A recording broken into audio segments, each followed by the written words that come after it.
अहले दिल की नजर से रूह करता जा, यहाँ हम सब मुसाफिर दिल ना लगा। मायार नबीर साहाबी हजरत साद इब्ने আবি ওয়াক্কাস রাদিয়াল্লাহু তাআলা আন যুদ্ধের জন্য ইরাকের দজলা নদীর কিনারায় যা পৌঁছায় গেলেন।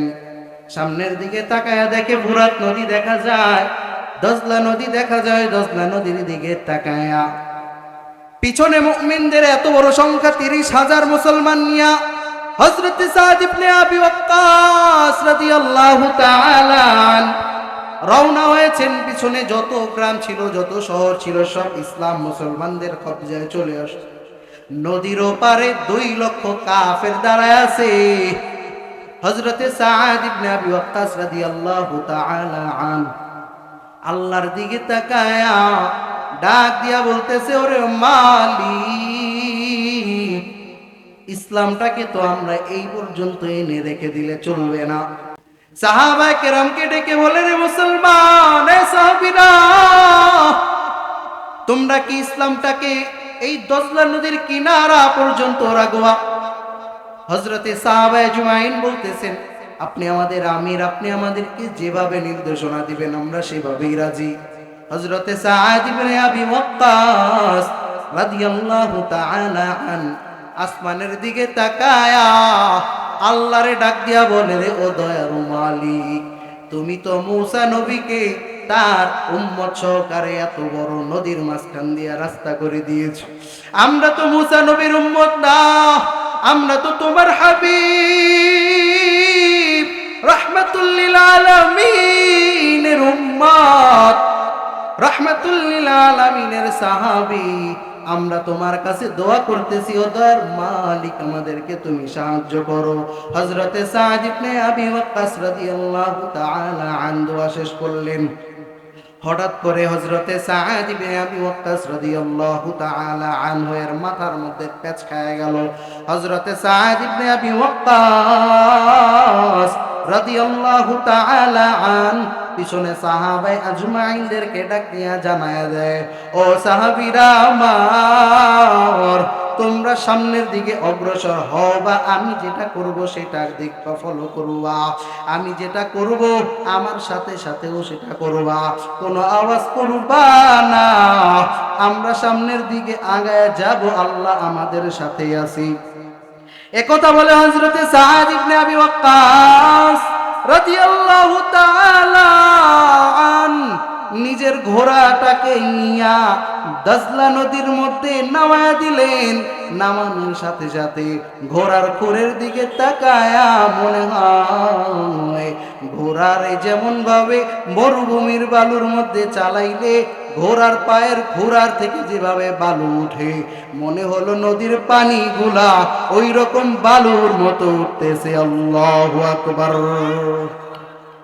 ৩০,০০০ সাহাবায়ে আজমাইনকে নিয়ে রওয়ানা হযরত সাদ ইবনে আবি ওয়াক্কাস রাদিয়াল্লাহু তাআলা আনহু সর্বপ্রথম ঘোড়া নিয়া পানির মধ্যে নেমে গেলেন। আল্লাহর কি কুদরতি আওয়াজ, আল্লাহর কুদরতে হযরতে সাদ ইবনে আবি ওয়াক্কাস রাদিয়াল্লাহু তাআলা আনহু ঘোড়া নিয়ে সামনের দিকে আগায়। সাহাবায়ে আজমাইন নামলেন, যাদের উট ছিল তারাও উট নিয়ে নামলেন, যাদের কিছু ছিল না তারা পায়ে হাঁটা শুরু করে দিলেন। আল্লাহু আকবার, আল্লাহু আকবার জোরে বলেন। আল্লাহর সাহাবীরে আল্লাহ তাআলা এত সাহায্য করেছেন। আল্লাহু আকবার। হাঁটতে শুরু করলেন, হাঁটতে হাঁটতে দজলা নদী অতিক্রম করে ওপারে চলে গেলেন। আল্লাহু আকবার। কুদরত কার? আরো জোরে বলো, কুদরত কার? আল্লাহ তাআলা চাইলে পানির উপর দিয়েও চালাইতে পারেন। এই বিশ্বাস আছে না নাই? এরে মুসলমান, আল্লাহর উপরে বিশ্বাসটা এমন রাখা লাগবে, আমার মাওলা যদি অন্যান্য মানুষকেও সহযোগিতা করতে পারে রে, অন্য মানুষকেও যদি সাহায্য করতে পারে, আমিও তো আল্লাহর বান্দা, আমাকেও তো আমার মালিক বড় আদর করে বানাইছেন। আমার মাওলার কুদরতি হাত দিয়ে আমার চেহারা বানাইছেন, আমার বডিটা বানাইয়া আমাকে দুনিয়ার মধ্যে পাঠায়া ডাক দিয়া জানায়া দেন, ও দয়া ও বান্দা আমার শুনে নাও, তোমাকে আমি বড় আদর করে বানাইছি। বান্দা তুমি দুনিয়ায় যাইবা, দুনিয়ায় কাজ করবা, সব করবা ঠিক আছে, কিন্তু আমি আল্লাহর প্রতি ঈমানটা ওই রকম আনিয়া, রাহমাতুল লিল আলামিনের উপর ঈমানটা আনিয়া সামনের দিকে আগায় যাইবা। আমি আল্লাহর ইবাদত করবা। আমি মাওলা মূসা নবীকে যেভাবে সাহায্য করেছি, আমি মাওলা হযরত ইউনূসকে মাছের পেট থেকে যেমনে সাহায্য করেছি, আমি মাওলা কিন্তু তোমাকে রেখা হারায়া যাই নাই। মাওলার কাছে চাইবা যত বেশি, আমি মাওলা তোমাকে খুশি হইয়া তত বেশি দান করব। আল্লাহু আকবার। আমার মাওলা ঘোষণা দিলেন, রব্বুকুম উদউনি আস্তাজিব লাকুম। আমার কাছে চাও, দুনিয়ার মানুষের কাছে একবার চাইবা দিবে, দুইবার চাইবা একটু গরিমসি করে দিবে, তিনবার চাইবা বিরক্তির সাথে দিবে, কিন্তু চতুর্বারের কেমন যেন মনে হয় ওই বান্দা দিতে তোমাকে রাজি না। আর আমি মাওলার দরবারে যত চাইবা, আমি মাওলা তোমার এত পরিমাণ দেব। আমি মাওলার কাছে তুমি চাইবা 1 টাকা, কিন্তু ইখলাসের সাথে চাওয়ার কারণে আমি মাওলা আমার রাস্তায় 1 টাকা দেওয়ার কারণে আমি মাওলা ওই 1 টাকাকে 1 টাকা রাখবো না, আমি আমার কুদরত দিয়া ওইটাকে বাড়াইতেই থাকবো। আল্লাহু আকবার। আরে ভাইরা আমার, তো প্রথম 2টা কাজ লাগবে। 1 নাম্বার হচ্ছে ঈমান। ঈমানটা কেমন দামি, আল্লাহ রাব্বুল আলামিন এই ঈমানের কথা বলতেছে, ফামান ইয়ামাল মিসকালা যাররাতিন খায়রান ইয়ারাহ ওয়া মান ইয়ামাল মিসকালা যাররাতিন শাররান ইয়ারাহ। দুনিয়ার মধ্যে থেকে থেকে রে মানুষ, ঈমানটা যদি ভালো করে মজবুতের সাথে আনতে পারো, তাহলে মনে রাখিও এই ঈমান যদি কিয়ামতের ময়দানে যাররা পরিমাণও তোমার মধ্যে পাওয়া যায়, আমি মাওলা ওয়াদা দিতেছি, আমি মাওলা ওই জান্নাতে তোমাকে দিয়ে দেব। আল্লাহু আকবার। মায়ার নবী ডাক দিয়া বলে, আরে সাহাবীরা, যার মধ্যে যাররা পরিমাণ ঈমান থাকবে, আমার মাওলা ওই যাররা পরিমাণ ঈমানের কারণে তাকে এই দুনিয়ার 10 দুনিয়ার সমতুল্য জান্নাত দান করবে। আল্লাহু আকবার। আমার মাওলার ভান্ডারে কম না, আমার মাওলার ভান্ডারে অনেক বেশি, কিন্তু তুমি আমি মাওলার কাছে ওইভাবে চাইতে পারি না। আমার মাওলার কাছে ওই রকম ভাবে চাইতে পারো, যদি চাইতে পারো আমার মাওলা দিতে তোমাকে বাধ্য, ঠিক কিনা? আমার মাওলা বড় দয়া কইরা তোমারে বানাইছে, কত আদর করে আল্লাহ বানাইছে। আমার মাওলা ফেরেশতাদেরকে বলল, রে ফেরেশতা, আমি দুনিয়ার মধ্যে মানুষ পাঠাবো। ফেরেশতারা বলল, ওয়া নাহনু নুসাব্বিহু বিহামদিকা ওয়া নুকদ্দিসু লাক। দুনিয়ায় মানুষ পাঠানোর কি দরকার রে মালিক? আমরাই তো তোমার ইবাদত করি, আমরাই তো তোমার পবিত্রতা ঘোষণা করি, আমরাই তো কিছু ফেরেশতা তোমার সেজদারত অবস্থায় থাকি, আমরাই তো কিছু ফেরেশতা তোমার রুকু অবস্থায় থাকি, আমরা তো কিছু ফেরেশতার দণ্ডায়মান থাকি। দুনিয়ার মধ্যে তুমি যদি মানুষ পাঠাও আল্লাহ, তারা দুনিয়ায় যায় জিনদের মতো আবারও মারামারি করবে, কাটাকাটি করবে, হানাহানি করবে। দুনিয়ায় মানুষ পাঠানোর দরকার নাই। আমার মাওলা ডাক দিয়া বলে, ইন্নী আ'লামু মা লা তা'লামুন। আল্লাহু আকবার। আমার মাওলা বলে, রে বান্দা, ফেরেশতারা শুনে নাও, আমি মাওলা যা জানি তোমরা তা জানো না। আমি আমার বান্দারে কুদরতি হাতে বানাইতেছি। আল্লাহর কিছু বান্দা দেখবেন বড় বড় আবেদ তারা পাহাড়ের গুহায় থাকে, আরো বড় বড় আবেদ তারা আল্লাহর পৃথিবীর কোনো না কোনো জায়গায় থাকে, সেখান থেকে দোয়া করে। তাহাজ্জুদের সময় কিছু বান্দা উঠে আল্লাহর কাছে তাহাজ্জুদ পড়ে দোয়া করে। আবারও কিছু বান্দা দেখবেন ফজরের সালাতে আসিয়া নামাজ আদায় করিয়া নামাজের পরে জিকির করে, আল্লাহকে ডাকে, আল্লাহকে ডাকে। ওই সমস্ত বান্দাদেরকে আমার মাওলা ওই যে ফেরেশতারা বলছিল যে দুনিয়ায় মানুষ পাঠানোর দরকার নাই, ওই ফেরেশতাদেরকে দেখায়া দেখায়া বলে, রে ফেরেশতারা দেখ, আমি মাওলা বলেছিলাম ইন্নী আ'লামু মা লা তা'লামুন, আমি মাওলা যা জানি রে ফেরেশতা, তোমরা তা জানো না। এমন কিছু বান্দা দুনিয়ায় আছে যাদের ঈমানটা এমন, যদি তাদেরকে ফাঁসির মঞ্চে নেওয়া হয়, যদি তাদেরকে শুল মঞ্চে নেওয়া হয়, তবুও তাদের ঈমান তারা হটে না। তাদের মাথার মধ্যে যদি রাইফেল ঠেকানো হয়, ফাঁসির কাস্টে নেওয়া যাওয়ার পরেও যদি তাদেরকে বলে তুমি এখন কি মেনে নিবা, তুমি কি মানবা যে আল্লাহ এক, এটাই মানবা, নাকি বলবা যে আল্লাহ এক না? যদি বলো আল্লাহ এক না, আল্লাহর ওয়াহদানিয়াতের উপর যদি কথা না বলো, তাহলে তোমাকে আমি ছেড়ে দেব। আর যদি বলো যে না এক, তাহলে তোমাকে আমি মেরে ফেলবো।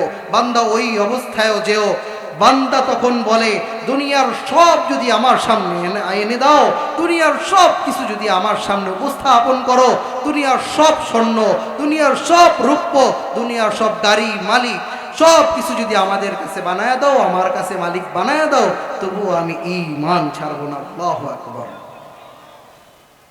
ভাইয়েরা আমার, ঈমান কেমন দামি এক সম্পদ। রাহমাতুল লিল আলামিন মদিনাওয়ালা নবীর দরবারে সাহাবায়ে আজমাইন ডেকে ডেকে বলে, ইয়া রাসূলুল্লাহ, আন্না রাজুলান সাআলান নাবিয়্যা সাল্লাল্লাহু আলাইহি ওয়াসাল্লাম। এক সাহাবী রাহমাতুল লিল আলামিনের দরবারে এসে আল্লাহর রাসূলকে ডাক দিয়া জানায়, আইয়ুল আ'মালু আফযল, কোন আমলটা আল্লাহর কাছে প্রিয়, অনেক উত্তম, অনেক অনেক সওয়াবের আমল কোনটা? আমার মায়ের নবী ডাক দিয়া বলে, তুমি বলো শাহাদাতু আল্লা ইলাহা ইল্লাল্লাহ ওয়া আন্না মুহাম্মাদুর রাসূলুল্লাহ। তুমি যদি বলতে পারো আল্লাহ এক, আল্লাহর ওয়াহদানিয়তের উপরে সাক্ষী দাও, আর মায়ের নবী রাহমাতুল লিল আলামিনের সাক্ষী দাও, বলতে পারো যদি আমার মায়ের নবী আল্লাহর বান্দা ও রাসূল, তাহলে এটাই তোমার জন্য উত্তম আমল। আরো অনেক উত্তম আমল আছে, কিন্তু এটার চাইতে উত্তম আমল কিছু হতে পারে না। কারণ এই উত্তম আমল যদি আপনার মধ্যে থাকে, এই ঈমানের ছিটাফোঁটা যদি একটু হলেও থাকে, জাহান্নাম থেকে আল্লাহ আপনাকে বাঁচায়া দিবেন, ঠিক কিনা? আল্লাহ রাব্বুল আলামিনের কাছে ঈমানদারদের বহু দাম, বহু দাম। তো কালিমা তো ভাই আমরা সবাই পড়েছি, লা ইলাহা ইল্লাল্লাহ মুহাম্মাদুর রাসূলুল্লাহ। আরেকবার দোহরাই, সকলে পড়ি, লা ইলাহা ইল্লাল্লাহ মুহাম্মাদুর রাসূলুল্লাহ। কালিমা পড়েছি আল্লাহ ছাড়া কোনো মাবুদ নাই, আর মায়ার নবী আল্লাহ পাকের বান্দা ও রাসূল। এই যে উত্তম কাজ, এটা বলেছি আমরা। কিন্তু অনেকে আছে মুসলমান, ইমানদার, ইমান দাবি করে, কিন্তু কিভাবে জানেন? তারা ওই যে বাবা মুসলমান, সেও বাবার সূত্রে কি হয়েছে মুসলমান, কিন্তু মুসলমানের যে কাজ, মুসলমানের যে আমল, মুসলমানের যে পরিচয়, এটা তার মধ্যে নাই। এই কারণে মুহাদ্দিসিনে কেরাম এই ঈমান আনার আগে ঈমানের দাবি 7টা বলেছেন। কয়টা? 7টা দাবির কথা বলেছেন। এক নাম্বার দাবি হচ্ছে কালিমার, ঈমানের ও আল্লাহর ওয়াহদানিয়তের উপর স্বীকার করা, আল্লাহর একাত্মবাদকে বিশ্বাস করে নেওয়া। দেখেন, কাফের মুশরিক যারা ছিল নবীর যুগে, তারাও কিন্তু আল্লাহকে আল্লাহ মানত। আল্লাহ যে আছেন আল্লাহকে মানে, আল্লাহ যে আসমানে আছেন, গজব দিতে পারেন, বৃষ্টি দিতে পারেন, এগুলাও মানত। কিন্তু তারা আল্লাহর ওয়াহদানিয়তে বিশ্বাস করতো না। তারা দেবদেবতার পূজা করত। মক্কা হারাম শরীফের মধ্যে আপনারা জানেন 365-360টা মূর্তি ছিল। ওই মূর্তি তারা পূজা করত, আগুনের পূজা করত, মাটির পূজা করত, বিভিন্ন ধরনের দেবদেবীর তারা পূজা করত, লাতের পূজা করত, মানাতের পূজা করত, কিন্তু তারা আল্লাহর ওয়াহদানিয়তের উপর স্বীকার করত না। এ কারণে রাহমাতুল্লিল আলামিন জানায় দেয়, আল্লাহ তোমাদেরকে বলেছে ফাআলাম আন্নাহু লা ইলাহা ইল্লাল্লাহ, তোমরা আল্লাহর একাত্মবাদের উপর স্বীকৃতি দিবা, আল্লাহর ওয়াহদানিয়তের উপর তোমার স্বীকৃতি দেওয়া লাগবে, ঠিক কিনা? আল্লাহ বলেন, নবী হে আপনি বলে দেন, উল হুয়াল্লাহু আহাদ, আল্লাহ এক, আল্লাহর কোনো শরীক নাই। এ কথার উপর আপনার অটল অবিচল থাকা লাগবে, আপনার অবিচল থাকতেই হবে। এই কারণে আল্লাহ বললেন যে ইন্নাল্লাযীনা ক্বালু রাব্বুনাল্লাহ, যারা আল্লাহকে আল্লাহ বলে মানবে এবং এই কথার উপর অটল অবিচল থাকবে, আমি তাদের জন্য এই নিয়ামত রেখেছি। সুবহানাল্লাহ। ভাইরা আমার, বলতেছিলাম হযরতে সাআদ ইবনে আবি ওয়াক্কাস রাদিয়াল্লাহু তাআলা আনহু দজলা নদী পার হয়ে গেলেন। নদীর ওপারে যায় দেখেন 2 লক্ষ যে কাফের ছিল, ওই কাফের তাদের আগমন দেখাই বেশিরভাগ পালায় গেছে। আরে কি অবস্থা, পানির উপর দিয়ে মানুষ কিভাবে আসে? তারা তো দুনিয়ার কোনো মানুষ না, তাদের সাথে যুদ্ধ করব কি? বুঝেন না এই কথা? তারা ভয়েই পালাইছে। আর কিছু বাকি ছিল, তাদেরকে এসে হযরতে সাআদ ইবনে আবি ওয়াক্কাস ডাক দিয়ে বললেন, তোমরা কেন দাঁড়ায় আছো? তারা বললেন যে আমরা তো আশ্চর্যের দিকে তাকায়, আশ্চর্যের সাথে তাকায় আছি যে মরুভূমির মধ্যে যদি উট চড়ানো হয়, মরুভূমির মধ্যে যদি ঘোড়া চড়ানো হয়, তাহলে যেভাবে সুন্দরভাবে বালু উড়ায় উড়ায়া দৌড়ায় ঘোড়া, ঠিক সেভাবে তোমরাও ওই রকম ভাবে নদীর উপর দিয়ে আসতেছো। এই আশ্চর্য ব্যাপার দেখে দাঁড়ায় রয়েছে। আল্লাহু আকবার। হযরতে সাআদ ইবনে আবি ওয়াক্কাস রাদিয়াল্লাহু তাআলা আনহু সকল সাহাবীদেরকে নিয়ে কোথায় যাবে? 30,000 সাহাবী। হযরতে সাআদ ইবনে আবি ওয়াক্কাস রাদিয়াল্লাহু তাআলা আনহু জঙ্গলের দিকে দৌড়ায়। জঙ্গলের সামনে যায় দেখে জঙ্গলের মধ্যে অনেক ধরনের পশু পাখি আছে, হিংস্র প্রাণী আছে। সাহাবায়ে কেরাম ডাক দিলেন, ও আমির, আপনি যদি আমাদেরকে এখানে এক রাত্র রাখেন, তাহলে মনে হয় না আমরা আগামী কালকে থাকতে পারবো। বড় বড় সাপ, বড় বড় বাঘ আমাদেরকে দংশন করবে, আমাদেরকে মেরে ফেলবে, মনে হয় এটার ভয়। হযরতে সাআদ ইবনে আবি ওয়াক্কাস রাদিয়াল্লাহু তাআলা আন দেখেন ঈমানের কি পাওয়ার। হযরতে সাআদ ইবনে আবি ওয়াক্কাস রাদিয়াল্লাহু তাআলা আন একটা বললেন, মঞ্চ তৈরি করো। মঞ্চ তৈরি করা হলো। ওই মঞ্চের উপরে উঠে হযরতে সাআদ রাদিয়াল্লাহু তাআলা আন সব জঙ্গলার প্রাণীদেরকে উদ্দেশ্য করে বলল, নাহনু আসহাবু রাসূলিল্লাহ, এরে জঙ্গলার প্রাণীরা, হিংস্র প্রাণীরা, শুনে নাও, আমরা সাধারণ কোনো মানুষ না, আমরা আমার মায়ার নবীর রাহমাতুল লিল আলামিন মদিনাওয়ালা নবীর প্রিয় সাহাবী। আমি তোমাদেরকে অর্ডার দিলাম আগামী 24 ঘন্টার জন্য তোমরা আমাদের জন্য এই জঙ্গলটাকে নিরাপদ বানায় দাও। এই ঘোষণা দেওয়ার সাথে সাথে আল্লাহর কি কুদরত, কিছুক্ষণের মধ্যে দেখা গেল বড় বড় প্রাণীরা, হাতি, ঘোড়া, সাপ, আরো যত ধরনের বিষাক্ত প্রাণী ছিল আস্তে আস্তে করে জঙ্গলার থেকে বের হয়ে যায়। সাহাবায়ে কেরাম রাদিয়াল্লাহু তাআলা আন হযরতে সাআদ ইবনে আবি ওয়াক্কাস রাদিয়াল্লাহু তাআলা আনহু ডেকে ডেকে বলে, আরে সাহাবী, আরে আমির, আপনি কি নির্দেশ দিলেন নেতা? আপনার নির্দেশে জঙ্গলার কঠিন হিংস্র প্রাণীগুলাও চলে যাইতেছে। আল্লাহু আকবার। কেমন ঈমান, কেমন ঈমান! তারাও তো সাহাবী, তারাও তো রাহমাতুল লিল আলামিনের জামানায় এসেছে, তারাও তো আমাদের মতো পাগড়ি পরতো, তারাও তো আমাদের মতো টুপি পরতো, তারাও তো সাহাবী, তারাও টুপি পরে, আমরাও টুপি পরি, তারাও লম্বা জামা গায়ে দিছে, আমরাও লম্বা জামা গায়ে দিই, আমরাও নিজেদেরকে ঈমানদার দাবি করি, আমরাও নিজেদেরকে মুমিন দাবি করি, কিন্তু তাদের ঈমানের কি পাওয়ার! তাদের ঈমানের পাওয়ারে তারা সমুদ্রের উপর দিয়া নদীর উপর দিয়া পার হয়ে গেল বিনা স্টিমারে, বিনা লঞ্চে, বিনা নৌকায়। তারাও তো সাহাবী, আমরাও তো মানুষ, তারাও তো মানুষ। তারাও নবীর সাহাবী, আমরাও মায়ার নবীর মায়ার উম্মত। আমরা কেন পারি না? আমাদের মধ্যে ওই ঈমানটা নাই যেমন ঈমান ছিল সাহাবায়ে আজমাইনের। কথা কোন ঠিক কিনা? এ কারণে ঈমানের বড় দাম আমার আল্লাহর কাছে। ঈমানের বড় দাম, ঈমানদারদের বড় দাম। ঈমানের কেমন দাম? ঈমানের দাম এমন যে দুনিয়া সব ছাড়তে রাজি হয়ে গেছে সাহাবায়ে আজমাইন, কিন্তু ঈমান ছাড়ে নাই। হযরতে বেলাল রাদিয়াল্লাহু তাআলা উমাইয়ার কষ্ট পাইতে পাইতে এমন তার শাস্তি দিছে, এমন ভাবে তাকে প্রচন্ড আঘাত করত। মরুভূমির মধ্যে উত্তপ্ত বালুর মধ্যে ফালাইয়া হযরতে বেলাল রাদিয়াল্লাহু তাআলা আনহু এর বুকের মধ্যে এত বড় পাথর চাপা দিয়েছে। হযরতে বেলাল রাদিয়াল্লাহু তাআলা আন আসমানের দিকে তাকায়া বলে, ও দয়ার মালিক,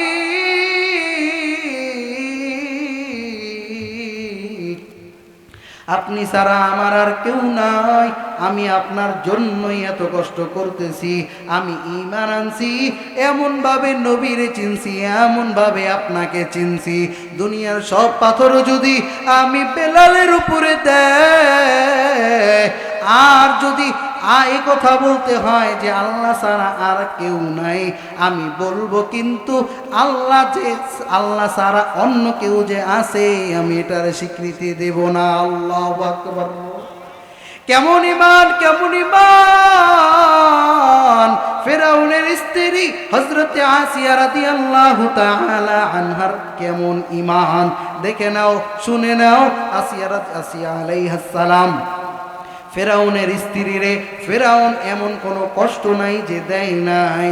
ফেরাউনের স্ত্রীরে দেয়ালের সাথে টানায়া পেরেক দিয়া পুরাটা শরীর একেবারে দেয়ালের সাথে লাগায়া রাখছে।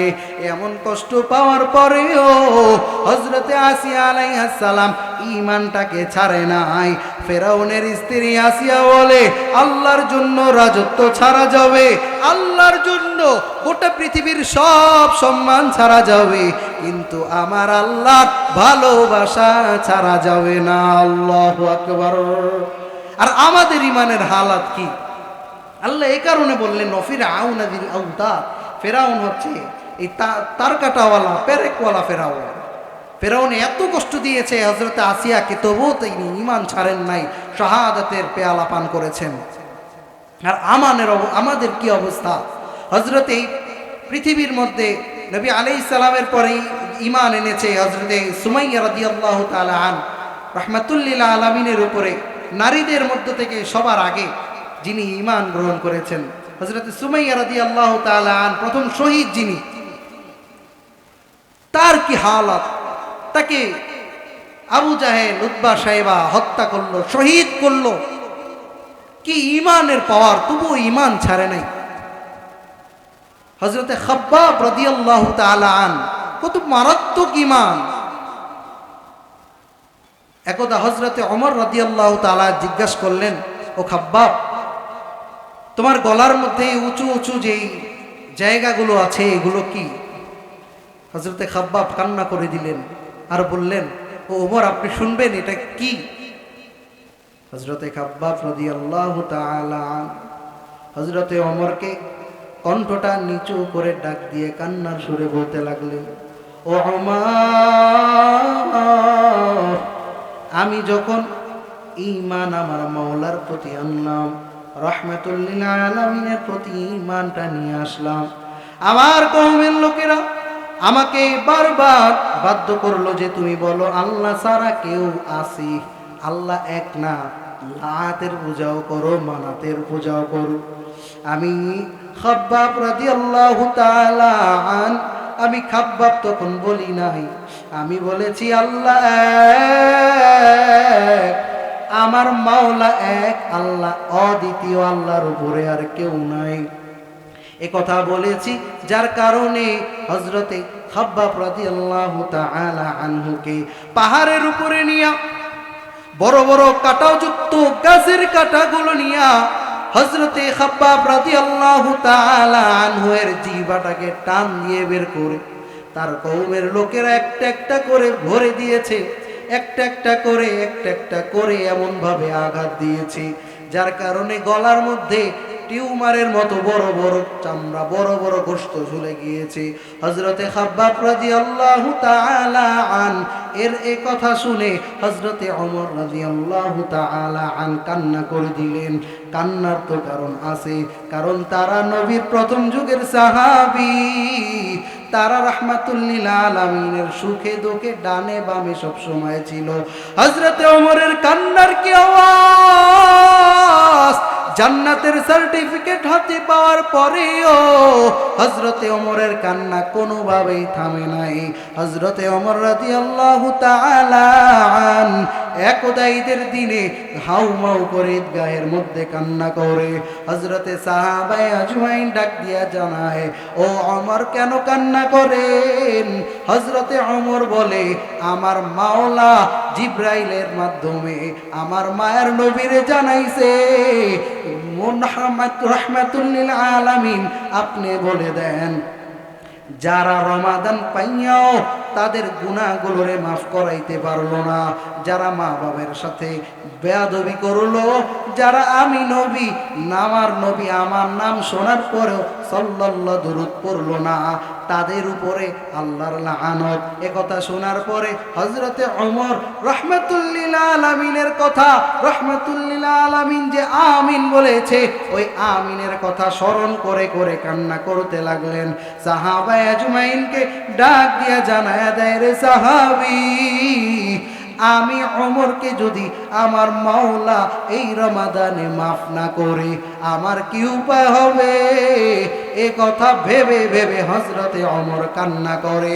জান্নাতের সার্টিফিকেট পাওয়ার পরেও তাদের কান্না থামে নাই, তারা কান্না করেছেন। হযরতে আবু বকর রাদিয়াল্লাহু তাআলা আন খলিফাতুল মুসলিমিন তিনিও কান্না করেছেন। তিনি একদা গভীর অন্ধকারে চলে যেতেন, রাতের বেলা ফাঁকা জায়গায় যা কান্না করতেন, হাউমাউ করে গাছ ধরে কান্না করতেন, আর পাতাদের দিকে তাকাইয়া কান্না করে বলতেন, রে পাতা, রে গাছ, তোদের তো কোনো হিসাব নাই, তোরা তো কিয়ামতের ময়দানে আমি আমার মাওলার সামনে দাঁড়াবি না, কিন্তু আমি আবু বকরের তো দাঁড়ানো লাগবে।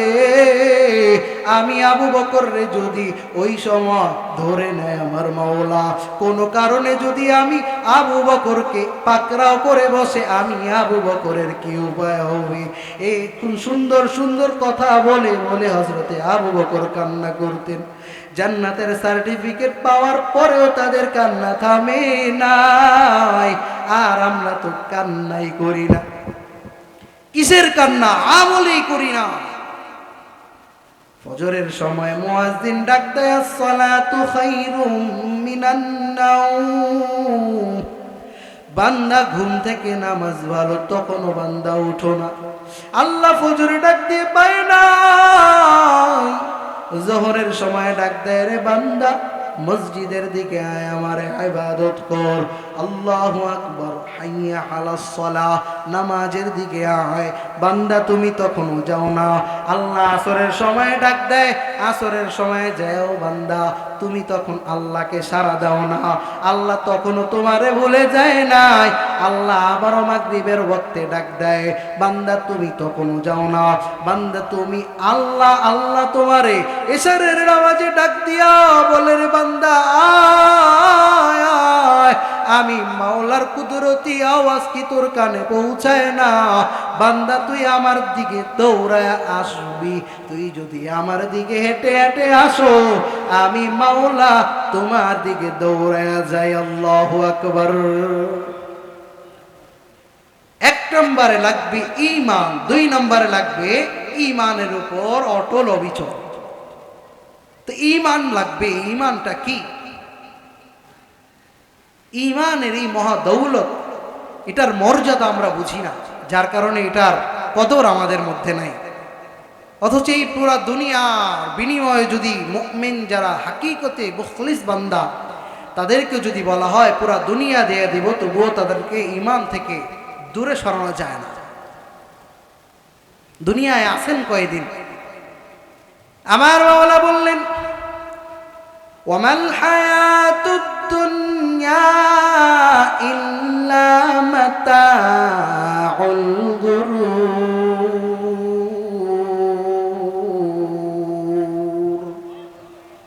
আমার মাওলা জানায়া দেয় এই গোটা দুনিয়া কিছুই না, শুধু ধোকাবাজি ছাড়া আর কিছু না। আমার মাওলার এই দুনিয়া পুরাটা তোমার সামনে শয়তান চাকচিক্যের সাথে রাখছি। দুনিয়া ধইরা আমার মাওলারে ছেড়ে দিছো। আমার মাওলা তোমারে একদিন ডাকে, 2 দিন ডাকে, 3 দিন ডাকে, ডাকতে আছে।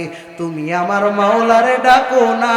আমার মাওলায় কিন্তু তোমার কাছে রাগ হইয়া একদিনও তোমার পানি বন্ধ করে নাই। আমার মাওলা একদিনও রাগ হইয়া তোমার নিঃশ্বাস বন্ধ করে নাই, তোমার বাতাস বন্ধ করে নাই, অক্সিজেন বন্ধ করে নাই। আল্লাহ ভাত চাল কোনো দিক থেকে উৎপন্ন করা কমায়া দেন নাই। আমার মাওলা তোমারে এগুলা দিয়া জানায়া দে, এ বান্দা আমি মাওলা তোরে বলতে পারি না। আমি মাওলা তোরে কুদরতি হাতের দিয়া বানাইছি। আমি মাওলা তোরে কুদরত দিয়া বানায়া আমি মাওলা তোরে বলে দিয়েছি রে বান্দা, আলাস্তু বিরব্বিকুম, তোর রবকে? তখন তুমি বলেছো বান্দা বালা, তুমি আমার রব আল্লাহ। ওই সময় বলেছো তুমি এখন আইসা দুনিয়ায় আল্লাহরে চিনো না, আল্লাহকে জানো। আল্লাহ যিনি তোমাদের জন্য রাত্র বানাইছেন, আল্লাহ হচ্ছেন তিনি তোমাদের জন্য যিনি এই যে বড় সুন্দর সূর্য বানাইছেন। সূর্য বানায়া দিনের আলোতে তোমাদেরকে কর্মসংস্থানের ব্যবস্থা করে দিয়েছে, রিজিকের ব্যবস্থা করে দিয়েছে। রাত্রটা বানাইয়া তোমাদের জন্য বিশ্রামের ব্যবস্থা করে দিয়েছে। তারপরেও বান্দা তুমি আমার মাওলারে চিনো না। আল্লাহ সমুদ্রের মধ্যে, নদীর মধ্যে মাছ দিয়ে দিয়েছে, গাছের মধ্যে ফল দিয়ে দিয়েছে, তারপরেও তুমি আমার মাওলারে চিনো না। আল্লাহ বললেন, আল্লাহুল্লাযী জাআলা লাকুমুল আরদা করারা, আল্লাহ হচ্ছেন তিনি যিনি এই জমিনটাকে বানাইয়া জমিনটাকে স্থির বানায়া দিস। জমিন যদি আমাদেরকে নিয়ে নড়াচড়া করত, তাহলে কি আমরা এই জমিন স্থির থাকতে পারতাম? একটু ভাবেন, মাত্র কয়েক সেকেন্ডের ভূমিকম্প হয়। ওই ভূমিকম্পে দেখা যায় কত মানুষ। কিছুদিন আগে একটা খবর পেলাম আমরা, সুদানের না কোন দেশে জানো একটা গ্রাম ধসে গেছে। 1000 মানুষের বেশি একসাথে ওই পাহাড়ের নিচে পড়ে শেষ। ভূমিকম্প মাত্র কয়েক সেকেন্ডের। আমাদের বাংলাদেশে হলেই তো খবর হয়ে যায়। কত মারাত্মক ভূমিকম্প মাত্র কয়েক সেকেন্ডের হয়। তবুও বান্দা এই ভূমিকম্প দেখেও তুমি মাওলারে ভয় পাও না। বজ্রপাতে কত মানুষ মারা যায়, ঠাডা পরে মানুষ মারা যায়, আছে না? এমন কাজ করতেছে বৃষ্টির মধ্যে, ঠাডা পড়ছে, শেষ। আছে না ভাই এমন? তো আল্লাহ তো আমাদেরকে বাঁচায় রাখছেন, এখনো খাওয়ায়, এখনো হাঁটাচলা করতে পারি। আল্লাহর ইচ্ছা ছাড়া কি একটু হাত নড়াতে পারবো? এই হাত শক্তি দিয়েছেন কে? আল্লাহ বললেন, আল্লাহুল্লাযী জাআলা লাকুমুল আরদা ক্বারারান ওয়াস সামাআ বিনাআ ওয়া সাওওয়ারাকুম ফাআহসানা সুওয়ারাকুম ওয়া রাযাকাকুম মিনাত তাইয়্যিবাত যালিকুমুল্লাহু রাব্বুকুম ফাতাবারাকাল্লাহু রাব্বুল আলামিন। আওয়াজ দেন, আল্লাহু আকবার পড়েন। কোরআনের আয়াত পড়লে যে পড়বে সওয়াব, শুনলেও সওয়াব, ধরলেও সওয়াব, এমন একটা কিতাব দান করেছেন কি? এত চমৎকার একটা কিতাব দান করেছেন, যেই কিতাব সম্পর্কে আমার মালিক নিজেই জানায় দেয়, এ বান্দা এই কিতাবের মধ্যে লা রাইবা, কোনো সন্দেহ নাই, কোনো ধরনের একটু সন্দেহ নাই। এমন একটা কিতাব আমার মাওলা দিয়েছেন। বহু আগে আরো কিতাব আল্লাহ রাব্বুল আলামিন ইনজিল দান করেছেন, জাবুর দান করেছেন, তাওরাত মূসা নবীকে দিয়েছেন, কিন্তু কোন জায়গায় এভাবে বলে নাই। কিন্তু কোরআনের ক্ষেত্রে বলেছে যালিকাল কিতাব লা রাইবা ফীহি হুদাল লিল মুত্তাকিন।